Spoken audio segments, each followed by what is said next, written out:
Hey guys, welcome back. It's Cuboid, and thank you all so much for 50 subscribers. I'm very happy that all of you have subscribed, and today I will be doing a face reveal so you guys can know what I look like. Reveal in 3, 2, 1. Yeah, this is basically what I look like. I wanted to get 50 first, and then I figured I would just do a face reveal. Thought it'd be fun, and I'll just be sharing you what I average on basically all my events.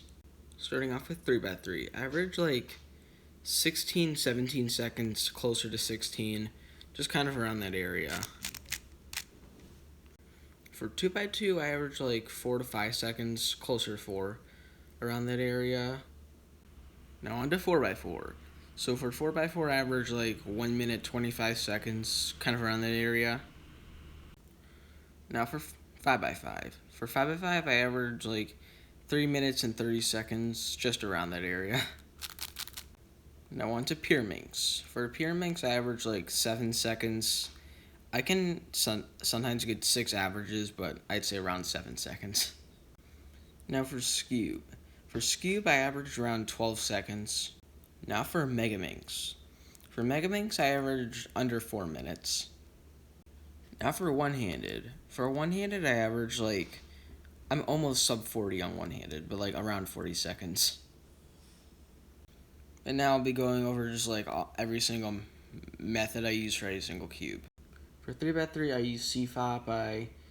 I know full PLL, and I'm trying to learn all the F2L algorithms.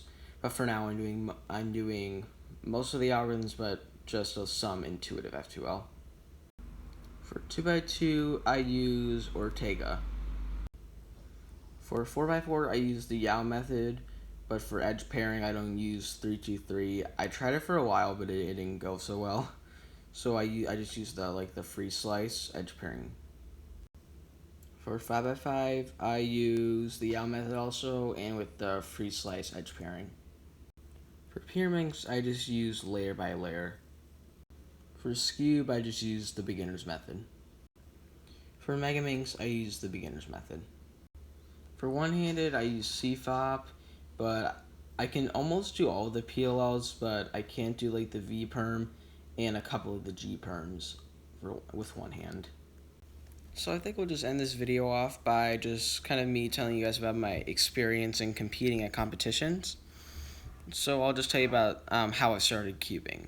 So I started cubing, well, I started getting an interest in cubing when I was probably like 10, because I was like, okay, I actually want to solve this now. So I eventually learned how to solve it online. And then I went to a competition when I was 11, and my average was a 48. So, I mean, I was averaging like sub 40 at the time, so I did not do very good in a competition environment, to say the least. And I got a 39 single at that first competition. I've been keeping for probably like, since I started at the very beginning, probably maybe a year. Maybe I've been doing it for a year, but then I guess I just lost interest in keeping. I wasn't highly invested in it, but I got back into it about probably 2 years later. But then come 2022, I went to another competition, and my average was a 29 and my single was a 22 after practicing and learning a bunch of algorithms and learning the method CFOP. Then fast forward the next year to 2023, I went to another competition where I got a 25 average and a 23-second single. Where at that competition I was better with F2L, because at my last one I didn't exactly know it yet. I was just using 2-look OLL and 2-look PLL for that. I didn't know F2L at all, so I was just doing layer by layer for that. Then come later that year, I was really good with F2L, and I had almost all of the PLL algorithms memorized, and my average was a 18 average, and my single was a 16, which I was very happy with. When I got to 16, I was extremely excited, and I wasn't expecting an 18 average at all, because I was averaging like 20 or 19. Then we fast forward to next month. I went to another competition, and I I, I didn't do extremely well for this one. I don't want to say I underperformed, but I got some good singles and not very good averages. What I mean by that is I beat my last one by 0.33, which is not very ideal, but I got a 15 single, which is very exciting.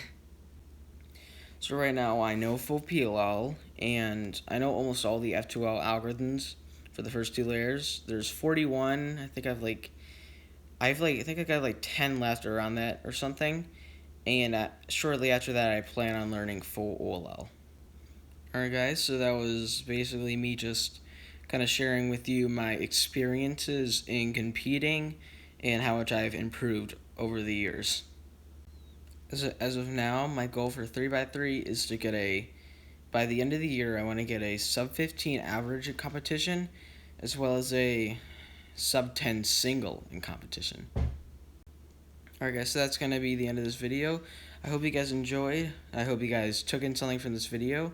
And make sure you like and subscribe. And I'll see you guys in the next video. Peace.